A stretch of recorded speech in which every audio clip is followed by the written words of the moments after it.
So, who wants to learn about modding Limbo?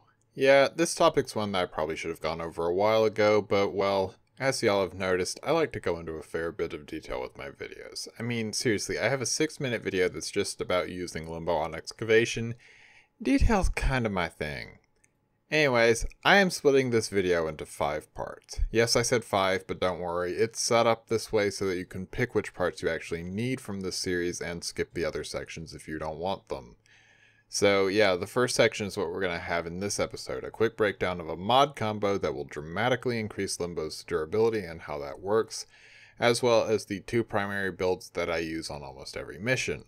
This won't even come close to covering all that I have to say about building Limbo, but if you just want to copy some setups and get to playing, it'll get you covered. Meanwhile, the second video will explain more niche builds, ones that aren't as good for general play, but that I occasionally pull out to optimize myself for very specific missions, or just for fun. None of these should be seen as required by any means, and you can handle anything in the game with the first 2 builds, but these setups can make certain specific things like the index and defection easier. However, the other 3 parts will be rather different.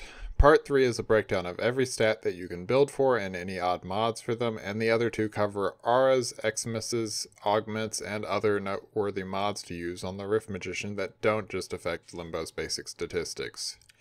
You see, there are 2 reasons that I've avoided doing a modding video before now. The first is that, well, not everybody has every mod that Limbo benefits from.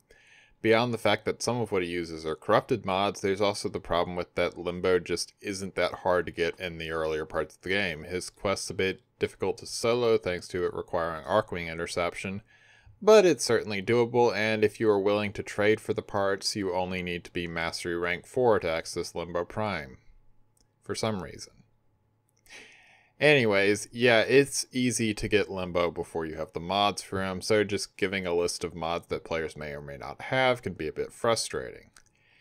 But there's another reason why I'm doing the series in such a way. My playstyle is my playstyle. Your playstyle may be completely different. I love using my abilities more for defending points and other utility things while just charging in while channeling Lifestrike and using a strong melee and just not caring all that much about the incoming damage because I instantly heal it and gain energy from it. But your playstyle may focus on Rift Torrent and shotguns, or stasis and beams, or sniping from a safe enough distance where you don't really need that much durability. The point is, Limbo has enough variety in his options that while I can tell you my builds that I use and why I use them, you may want to change things up to fit your playstyle, and that's perfectly fine. Heck, it's why we have so many mods in the game in the first place. So, anyways, if you're after just a quick set of builds, this video and maybe the next one should cover you, but if you want to tweak things to your individual playstyle, the other videos in this set are there to help you out. Now that all that's said, let's start the breakdown of the standard durability combo that you'll see in most of my builds. Vitality, Quick Thinking, Pain Threshold, Prime Flow, and Hunter Adrenaline, along with Life Strike on whatever melee weapon you're using.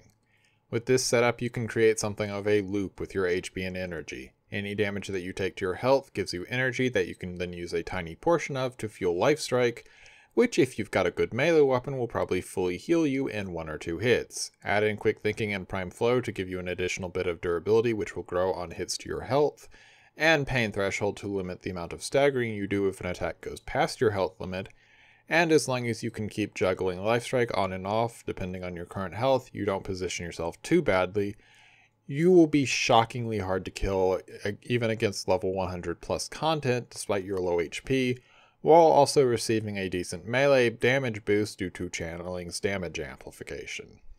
Now, for those wondering, yes, you can toss this setup onto other warframes and it'll work reasonably well. However, Limbo has a few advantages over most other frames, the first being that he simply has a massive energy pool and not much need for it when using a duration-based build. Even on defense missions where he needs to regularly replace his Cataclysm and Stasis, he only needs 150 energy to do that, which means that with something like Prime Flow, he'll have a nice pool of around 550 energy to play with, and a single decent hit to his health will often bring him back up to over 700. And with Quick Thinking, that means his actual effective health is around 2.5k or so. This isn't the exact number, obviously, and if someone in the comments section wants to do the calculations and get the actual number, please do so. and I will happily upvote you, but I hate messing with math. The number varies depending on how leveled your mods are, and anyways, it's close enough to make my point. Limbo has a ton of spare energy, which you can use for both Lifestrike and Quick Thinking, without a regular need to split it off onto other things unless going for some very specific builds.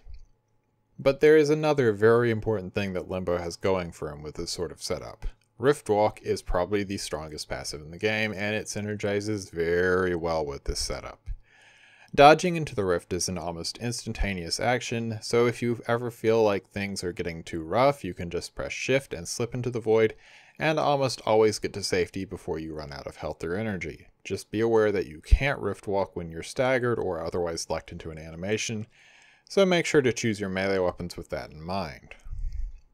Now, obviously this setup does not make you invulnerable. It can be heavily messed with energy reduction missions or magnetic effects, and even with pain threshold, it's still possible to be chain staggered to death if you position yourself badly enough. But if you can manage your health and energy reasonably well, you can comfortably fight in melee combat or at range even past level 100 without even needing to use any of Limbo's impressive crowd control abilities. Okay, now that you understand the basic combo that I use, let's talk about the two builds that I use on almost every mission, starting with my go-to setup. A combination of the mods I mentioned earlier, along with narrow-minded to reduce your range and increase duration, prime continuity for more duration, Augur Message for more duration, energy siphon because, I like it, though admittedly I probably should be running Corrosive Protection, and natural talent for faster cast times. This is a small bubble build that's ideal for any time you want to protect anything specific, whether it's an NPC or an object, want to set up life siphons and high-level survivals, use only selective banishes instead of blasting entire areas, or quite a number of other things. Despite having a small bubble, it honestly has the most overall utility of the builds that I use. It has a relatively nullifier-proof cataclysm thanks to its limited range, and if you accidentally take it onto a mission, you'll generally be able to make it do at least something good that doesn't actually annoy your team much. All of that said, a large bubble setup can make certain mission types much easier and open up new strategies, so it is well worth having a setup for that. However, I've rarely found an extremely large bubble to be particularly helpful. My own personal big bubble setup that I use on spy missions, interception, hijack, and excavation on Heracron has only 124% range, and there's very few cases where I'm left feeling like a larger bubble would have been much more helpful. Duration is almost always the more important stat for Limbo, and as long as you have enough range to do whatever job you're attempting to do, it's perfectly fine to go with an only slightly large cataclysm. Anyways, the build for this one is the usual durability combo, narrow-minded and prime continuity for the duration, overextended to counteract narrow-minded's range reduction, energy siphon because, once again, I like it, and natural talent again for the same reasons as last time. This setup will let you do things like block off entire interception nodes so that you can help out with the other 3 points, crowd control enemies in a decent sized area, speed up infected excavation missions with the trick I showed in the earlier video, and is still large enough to effectively use with Rift Surge for dealing with spy missions. And those are the 2 setups that I use the most often. There are some other builds that I use for more specific reasons, and they definitely deserve a mention, but if you just want to pick up Limbo and be able to do well with him, those 2 setups are all you need to be at least reasonably solid for every mission type. If you want to see the more niche builds that I use, check out the second episode in this playlist. And if you want an in-depth talk about mods and stats for Limbo, feel free to look into parts 3 through 5. But if this was all you're after, well, I hope it's been helpful. If you've enjoyed this video, please leave a like and subscribe, and I will see you later. Farewell.